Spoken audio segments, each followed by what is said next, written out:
Virginia Governor Bob McDonnell, welcome to your post-vaginal probe world, a world that you have created. I have to ask you about this red-hot story that's gotten so much ink, so many women in particular fired up. Virginia drew national attention for the proposal that was... my understanding is that they did. This was a bill, an abortion bill, that would have mandated that women get what's called a transvaginal ultrasound if they were getting an abortion. This was not always Bob McDonnell's world. The thing everybody was clamoring to ask him about until a couple of weeks ago was how vice presidential he was looking. I could be looking at the next running mate here. Some people say the guy sitting across from me be a pretty good number 2 on the ticket. But you'd be open to it? Well, look, if somebody called and said you could help our country, help our ticket, I think any of us would think about it. Before he became the vaginal probe guy, Bob McDonnell was the guy who got showered with flattering questions about his political promise practically everywhere he went. But then the last week and a half happened. Republicans in Virginia were all set to make a new law requiring Virginia women to undergo a vaginal probe ultrasound before the state would allow them to get an abortion. It passed both houses of the Virginia legislature. Governor McDonnell had already said he would sign it. And then the national media noticed, and everyone, including us, freaked out.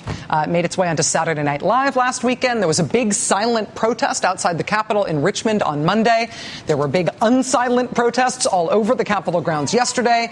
Governor McDonnell and Virginia Republicans tried to back away from the national disaster they had created for themselves by claiming that they had no idea that they were requiring such an invasive procedure. They tried amending their legislation so that they're still having the government force your doctor to do medical procedures to you against your will. You're still forced to have a political ultrasound mandated by the state, but the new requirement would stop just short of that forced state-mandated ultrasound being forced state-mandated vaginal penetration. It's kind of hard to unring that bell. And all the trying in the world has not saved Bob McDonnell from a new political reality in which he is the vaginal ultrasound guy. He's the vaginal probe guy now. Personally, ever since the Washington Post put his mid-career thesis from Pat Robertson's Televangelist College online, I've always thought of him as the homosexuals and fornicators guy. But now to the wide world, he is the vaginal ultrasound guy. Now the thing everybody is dying to ask him about is this vaginal probe bill. You flip-flopped on this, you backed the bill, and now you say no. Why? No, Jerry, I think you've got it wrong. I support the concept of an ultrasound requirement and it's part of the formal informed consent. I still support that. What I requested is simply an amendment that requires an abdominal ultrasound. Now, what we realized after I said, no, I support the bill. I still support the bill. So in his first interviews in his new post-vaginal probe world, Governor Bob McDonnell wants to make it very clear that he still supports this measure. He still supports the government mandating a medical procedure for political reasons, just not necessarily the one that goes inside your vagina. Bob McDonnell is really resisting his new political identity as the vaginal probe guy. As you were educating yourself on this bill, did you originally not realize that it might mandate an invasive procedure? You have to realize this wasn't my bill. Normally a governor would review these hundreds and hundreds of bills when they get to your desk. You're so busy advocating your agenda, you don't read every legislator's bill. But we can't always help what the media decides to focus on. It wasn't my bill. I just said that I would sign it. I don't even care about ultrasounds. I'm focused on, can we talk about something other than this? Now, there are probably innumerable Democrats who would love to be the Democrat who gets to debate the vaginal probe guy about what's important to the country, right? Unfortunately, today for Bob McDonnell, there was a Democrat on hand to do just that. Mr. McDonnell was being interviewed by Politico.com right alongside, about 3 inches away from Maryland's governor, Democrat Martin O'Malley. Now, we are used to sharp political rhetoric being thrown around in the abstract in our country. But this kind of scene is actually pretty rare in our politics. They're 3 inches apart. Governor O'Malley delivering what turned out to be a screed on everything wrong with Governor McDonnell's politics, while Governor McDonnell sat right next to him, 3 inches away, visibly squirming the whole time. I would also dare to predict that in Virginia, where they have seen what happens when you put Republicans totally in charge, they have seen their legislature take a hard right turn And that's exactly the sort of overreach that they saw in Wisconsin, which has the 49th worst job creation rate, the sort of overreach they saw in Ohio, which has the 30th worst job creation rate, and also what they've seen in Florida, which has the 45th worst job creation rate. They say vote for us, things will get better, and then you vote for the Republicans, and they take a hard right turn, outlawing gay relationships, outlawing women's rights, outlawing unions, outlawing and throwing all sorts of social wedge issues out there when what people really care about is jobs and the economy. Governor, I had a hunch we'd mix it up eventually here. I better let you respond to that. Then I do want to get questions over on the wings where I haven't gone. Well, all I can say is Governor O'Malley is the only one that's got social issues at the top of his agenda. I don't. Yes, you do, actually. Nice try, but you were the one who said you would sign the mandated vaginal probe bill when it was clear that that's what it was. You may have backed off that now that it's hurting you politically, but people have a way of not forgetting that you were the mandated vaginal probe guy. That kind of thing sticks with you. Bob McDonnell's whole career has been as a hard right, social conservative, punish the fornicators, forced ultrasound kind of guy. He still is. And he may not want to be thought of that way anymore. Who would? But actions speak louder than words, Governor Probe. The real question now is whether or not Bob McDonnell, the vaginal probe guy, is still on the vice presidential shortlist. In a political party in which all of the remaining candidates for president have voiced support for so-called personhood measures that would ban all abortion and likely ban hormonal contraception as well, a party that is fighting against access to birth control, who knows? Maybe this actually isn't bad for Governor Bob McDonnell. Maybe the vaginal probe guy is exactly who the Republican Party in 2012 is looking for in a presidential running mate. Joining us now is the Democratic Party's former communications director, now a columnist for The Hill and an MSNBC political analyst, Karen Finney. I should also note that Karen is a board member for NARAL Pro-Choice America. Karen, thank you very much for your time. It's nice to see you. Good to be with you, Rachel. You know, you don't look so scary to me.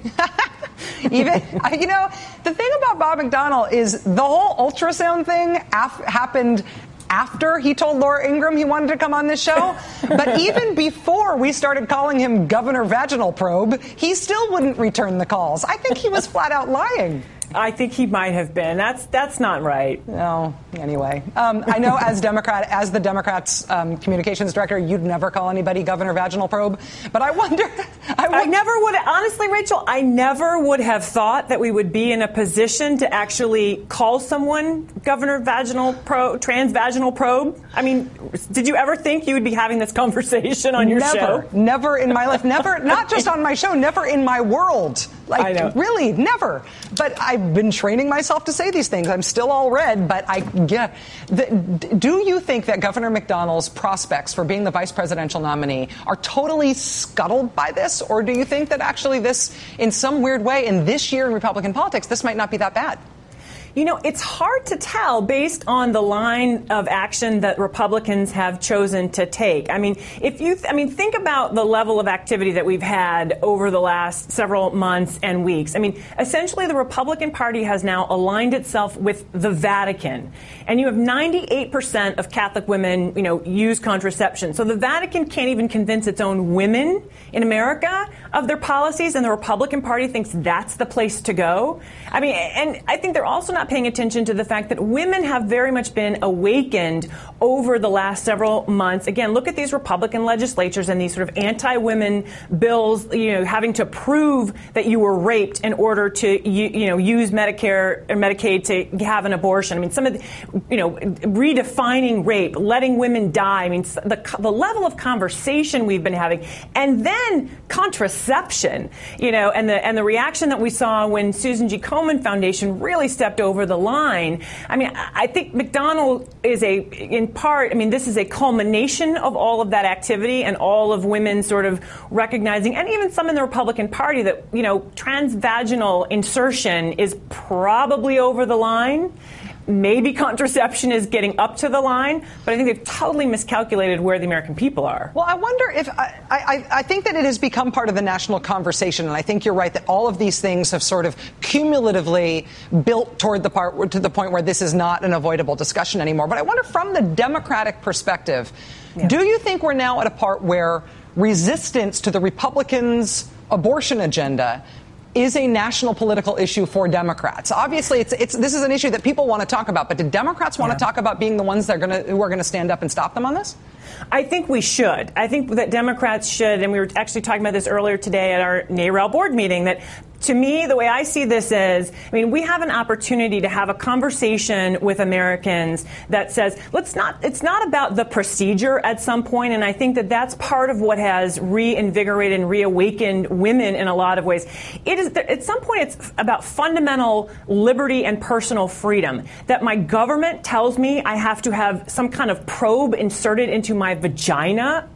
If that isn't government intervention, I don't know what is, right? And even in these conversations about contraception. I wrote about this last week. In 1936, people believed that contraception should be available. So the culture wars and the nature of the conversation, I think, has really shifted. I think you're seeing that when it comes to gay rights and marriage equality, and certainly I think we've seen the backlash on contraception, I think, has shown that. And I think Democrats have an opportunity to open a conversation with people that, again, is about not necessarily the procedure, but about this fundamental concept of liberty and freedom. And certainly as women, we need to step up and take ownership of the fact that if we're going to be seen as equal human beings in this country, no man gets to tell me when I've been raped. Former DNC communications director, columnist for The Hill, MSNBC political analyst Karen Finney, fired up and ready to go tonight. Karen, this story is equally bewildering and enraging, but thank you for joining us and being willing to talk about it tonight. I appreciate it. Good to be with you. All right. The best new thing in the world today is sort of an antidote to all of this. The best new thing in the world today is one of these things that makes me very, very, very glad, and very glad for our country. Please stay tuned. It's next.